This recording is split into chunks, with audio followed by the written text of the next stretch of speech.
Putin's airfields are burning, protests are heating up in the USA, and Elon Musk's death is disgrace in Moscow. This and other topics we will discuss right now. My name is Irina Uzlova, and today with us is Mykhailo Sheitelman, political strategist. Michael, hello, glad to see you. Thank you for joining us. Good evening, Irina. The Ukrainian prisoners returned home, but before that, we know that Russia deliberately unleashed a whole campaign of manipulation and blackmail. Why does Putin want to destroy even this single positive result of the agreements in Istanbul? Is he showing that he doesn't need any negotiations at all? First of all, they want to dictate their rules. The problem what have been yesterday, it was that the location of the exchange of prisoners have not been agreed upon.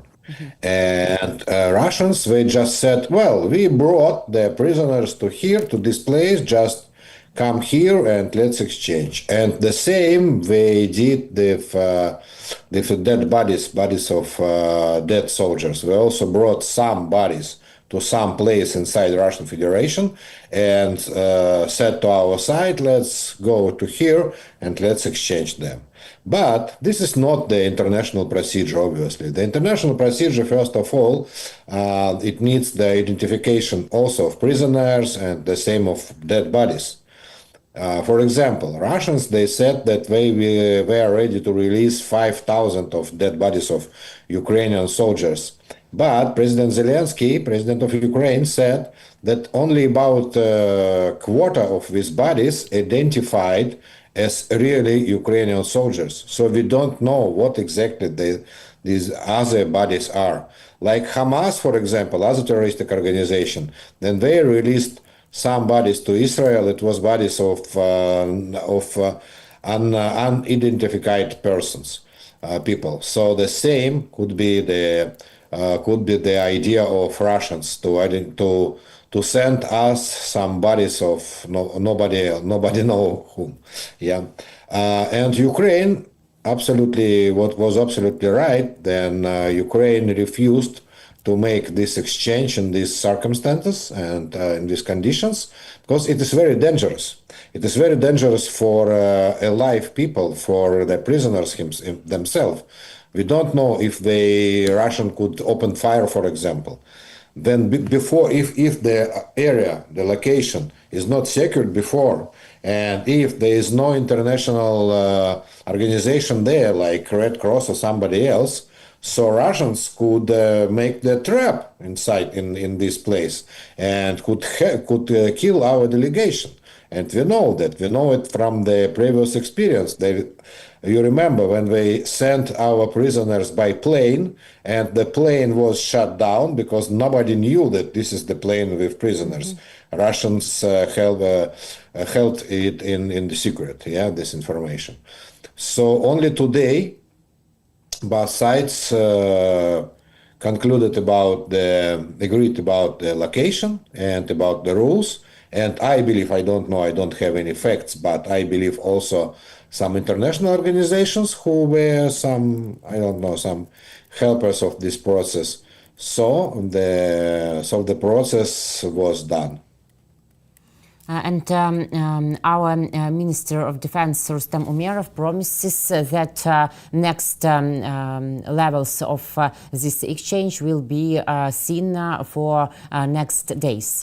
But, Michael, considering such insane Putin's behavior, do you believe in future negotiations in Istanbul? Or maybe that negotiations on June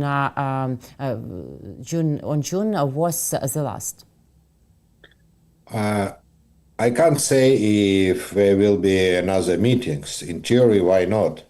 But looking at practical results, as a result of this negotiation, we could see only this prisoners exchange and bodies exchange.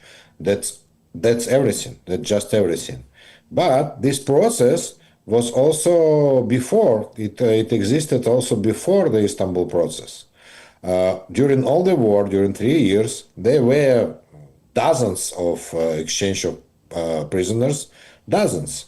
And in each exchange, it was hundreds of people, hundreds of soldiers, of prisoners from both sides. So it is nothing new comparing to previous situation. And the idea of negotiation of Istanbul, it was idea by Mr. Putin, by the way, but the idea was about political negotiation, not the military negotiation about some exchange, not the humanitarian questions, but about the political decision and maybe about stopping the war or about ceasefire. And in these points, we didn't move forward, just no one pace forward, because both sides presented their positions, both sides presented their memorandums, and Russians, for example, they refused to discuss Ukrainian memorandum. Our Minister of, not the Minister, Deputy of Minister of Foreign Affairs said, we asked what in the last meeting, what do you think about our memorandum? And they just kept silence. They didn't know what to say.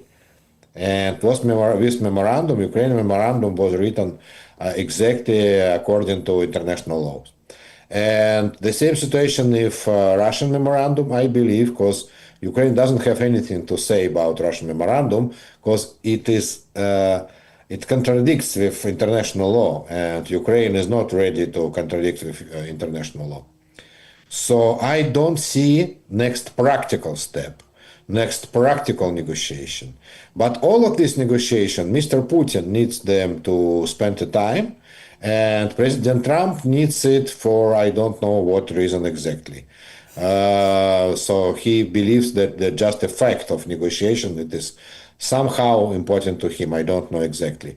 So next round could take place if President Trump will be still interested to spend the time of our delegation, to spend the time of Ukraine, and to continue the war. And it looks like Mr. Trump is interested that the war will be continued.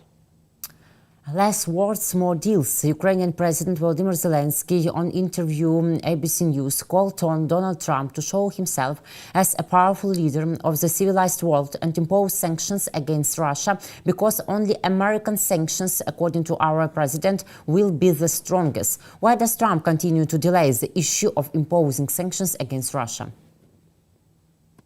Well, that is $1 million question, really. Because nobody in the world knows the exact answer of this question. We could bring a lot of different versions, and but each one of them is very, very, very old version, which was not went through the new circumstances. For example, the first version why President Trump doesn't want to expand the sanctions against Russian Federation. The very first version was that President Trump wants to organize the union with Russian Federation, some agreement or something, against China, to take the Russia as ally against China. That was the first version of the views of Mr. President Trump. But, for example, in today's New York Times, then there's a very, very long read about Russia-China relationships. And inside of this long read, journalists who are obviously some specialized in about China, they say something like that. We thought that President Trump wanted to make Russia American ally against China. But now it is obvious that Mr. Putin is not agreeing, that Mr. Putin does not want to hear the reports from Russian intelligence service, which says that China is built the network of spies inside the Russian Federation, for example. So it is obvious to everybody that this goal is just ungettable. But what is the next? What is the next reason of Mr. Trump? This is very difficult to say. What could be the next goal? Maybe they want Mr. Trump, President Trump, believes that America could earn a lot of money from business with Russian Federation. He said that a couple of times that he wants a big business with Russia. He sent Mr. Vitkov, who is mostly businessman and obviously not diplomat, not politician and not military guy, to discuss the potential business deals with Russian Federation. All the advisors, I heard the advisors of Mr. Trump, they said him that there is no perspective of any prospects of business between America and Russian Federation, because Russian Federation is very small economy and very small country, and this is rather senseless from the financial point of view. And it is very also in the another half of the world, yeah, it contains another half of the globe. But maybe he still believes that I mean, not he personally, but he is a president of United States, could bring good deals to American companies who will do the business with Russian Federation. From our point of view, it looks like a big mistake because American companies, they don't want to make deals and they don't want to make a business inside Russian Federation. They withdrew their business from Russian Federation. They closed their business in Russian Federation, like McDonald's, Coca-Cola, or you can count hundreds of companies who just closed their business in Russian Federation. They were not under sanctions. This is not because of law or because of sanctions, just because it is a very bad idea to do business with Russia now. Then Russia is the killer, then Russia is terrorist state, and it is just influence to your company, negatively influence to the, for example, to the market cap of your company. So this is also very, very, strange reason, let's say. What are another reasons by Mr. Trump? I just don't know. About another sanctions by our armed forces. The General Staff of the Armed Forces of Ukraine reported on the destruction of the Savaslayka airfield, from which Russian MiG-31K constantly took off, which were a nightmare for Ukraine. In Cheboksary, the armed forces of Ukraine bombed the Progress plant. In Kazan, there were explosions all night. Russian airports were closed again.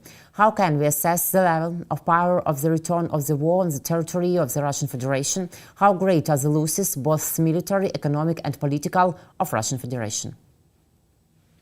It is good, but not enough. Last night, for example, Ukraine used somewhere about 70 heavy drones against Russian territory.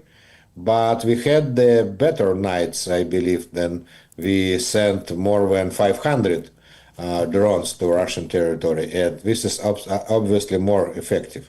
Today, yes, today we have a good result. 2 military planes in Sevastopol, Nizhny Novgorod region, Nizhny Novgorod region. And this military plant, which produced some tools for drones and for missiles. This is also a very good result because there were huge explosion, huge secondary explosion in this place, yes. But as President Zelensky said, we need at least 500 drones per day to destroy Russian economy.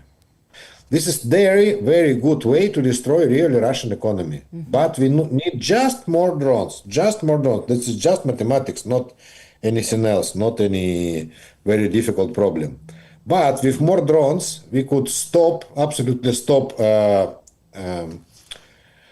plane connections between Russian cities. And the connections between Russian cities built very by centristic way. For flying from Siberia to Ural, for example, you should fly first of all from Siberia to Moscow and afterwards from Moscow to Ural.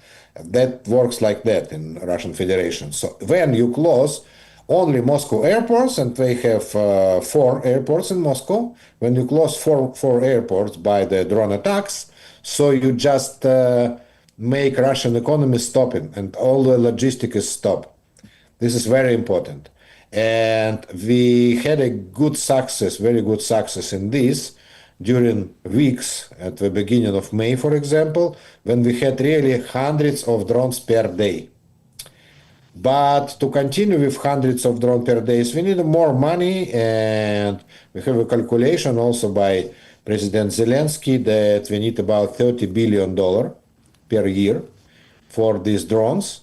And we have all the production facilities, we have everything. We just need the materials because each drone is huge thing. It is like the small plane. This is like a small plane, yeah. And we need to produce 500 small planes per day. Just imagine. This is the huge production. Nobody has it in the world. But this is realistic, and this could bring the victory to Ukraine and absolute collapse to Russian economy. Great results and a very bad future for Russian Federation. Putin is calling a Security Council meeting this week.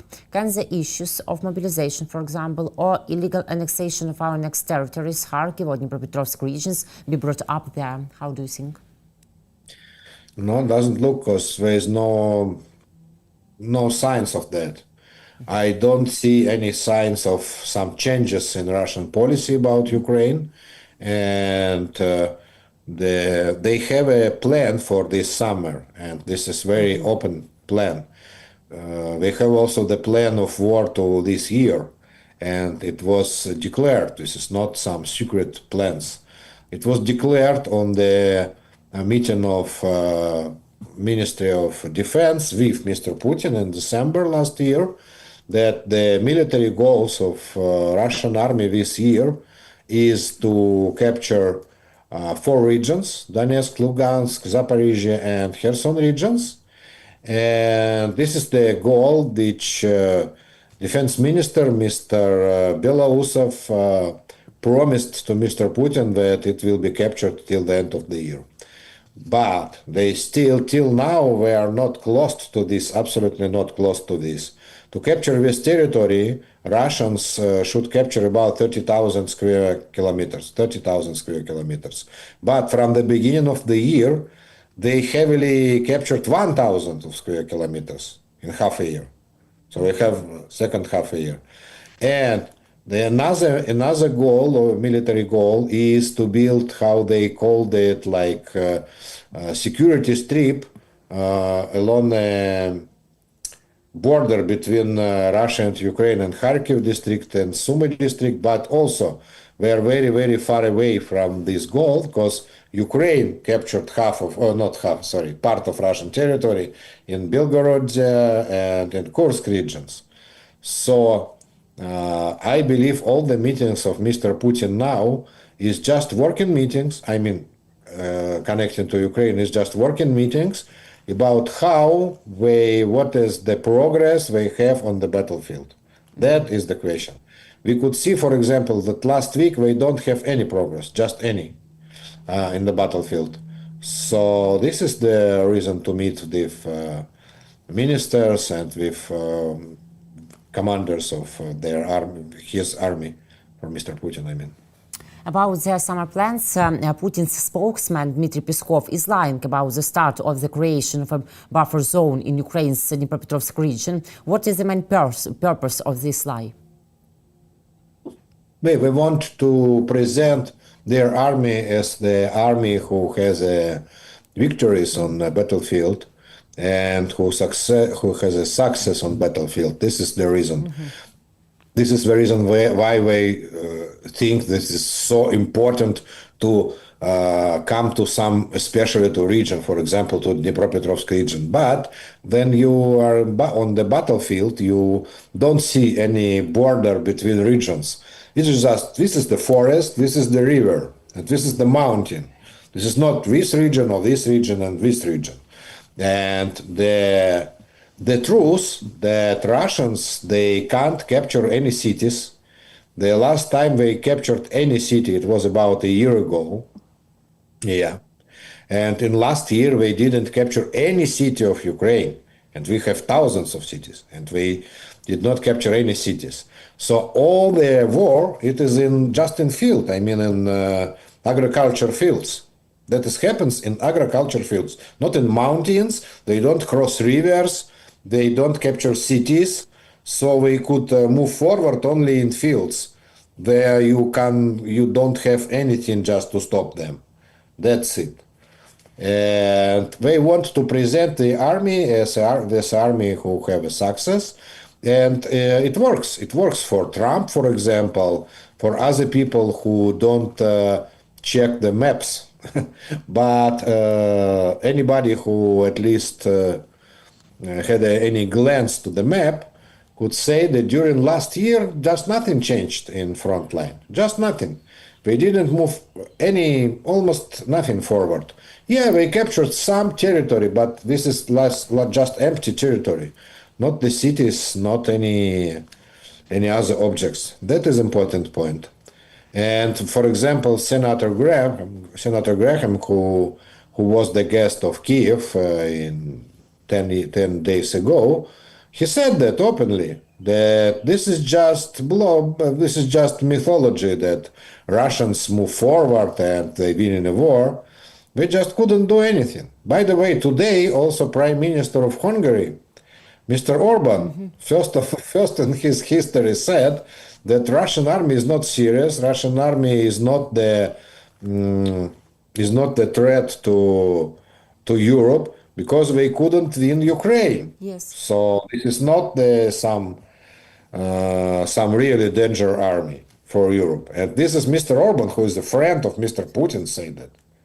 Yes. So all of this Russian propaganda, it works only for very lazy people who can't just look at the map at least. Yes, and Orban added that he knows that Russia cannot attack NATO countries and Europe. So yeah, because they don't have, because they, by last word of the last sentence of Mr. Orban was that Russia does not have the strong army for that. They they don't win, at least they don't win the war against Ukraine in 3.5 years. So how they could come to NATO countries? Yeah, and by the way, when we know that Prime Minister Orban is always rather ally of Putin than civilized world, so we could think that his speeches is also part of Russian propaganda, and it means that Russians now they play this like weak country. Yeah, they play. Why? They don't say, for example, last half a year, they never said that they will bomb Germany, Berlin, or London, or Paris, or Hague, like they said it previously, yeah, in previous years. But now we don't hear anything like that from Russian politicians.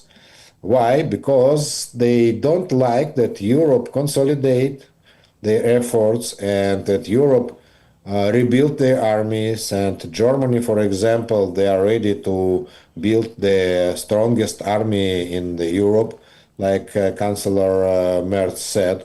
And Russians, they fear from that. They don't like that. They want Europeans to be rest in peace. I mean, to rest and not spend the money to military needs.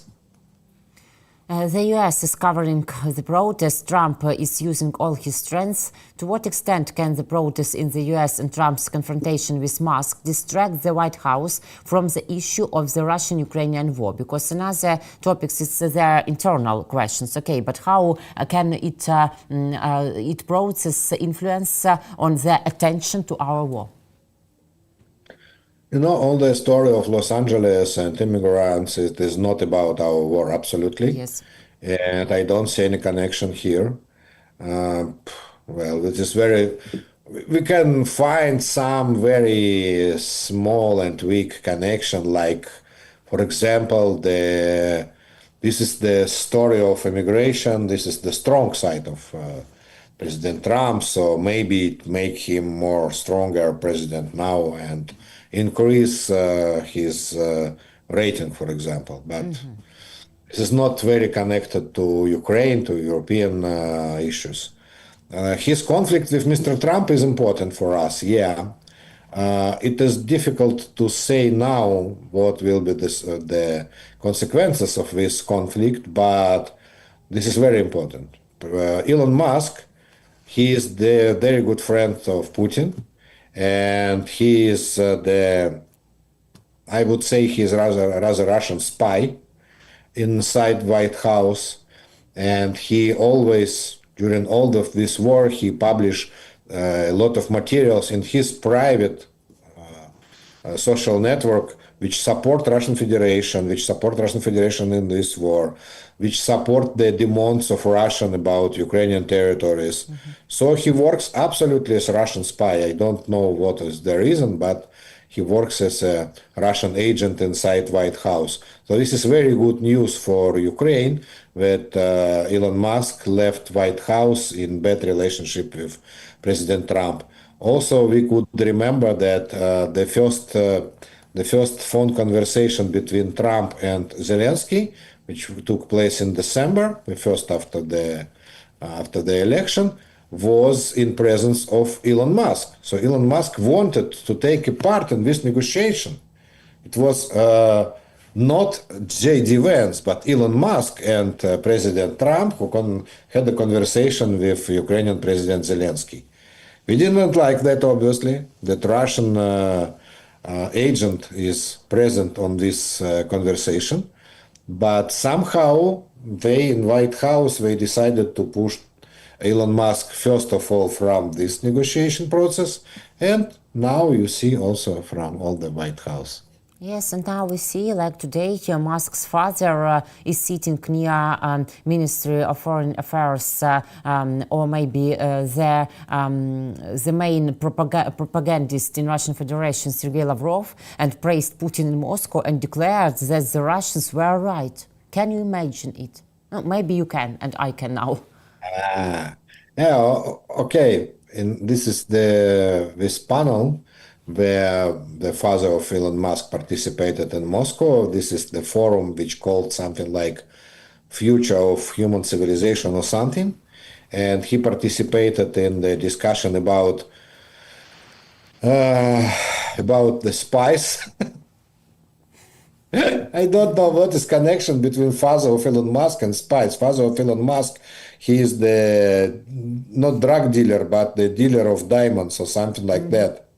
So they invited him as the father of Elon Musk. And by the way, I checked the agenda of this forum, and in agenda they called him father of Elon Musk. This is an international forum, yeah, father of Elon Musk. And you mentioned only Sergei Lavrov as participant. Another participant is Dmitry Simons, something like that, who is the Russian spy in US. Officially, I mean, Russian spy in US. He was a political analyst in the United States, and he lived in the United States last 50 years or something like that. And he established publishing house National Interest in the United States, in English language, I mean. And he published some materials from Russian Federation there. And last year, FBI wanted to arrest him, but he flew to Russian Federation, and now he is the participants of this meeting together with father of Elon Musk. So that is a meeting of, like American clones, let's say, who worked for Russian Federation for the money. So obviously this is just paid visit by Russians to the Moscow. But the good sign that they can't buy anybody who has the real knowledge or real power in the United States or in the United Kingdom. So they bring just clones for the huge money. We have huge money, but they don't have anybody volunteer. Nobody volunteered for the money to come to Moscow and to speak as a part of Russian propaganda. Amazing things are near us. Michael, thank you very much for this conversation, for your opinion and for your clever thoughts. See you next week. Take care. Thank you, Irina. Bye. Mykhailo Sheitelman, political strategist. My name is Irina Uzlova. Thank you guys for watching us. Take care. See you.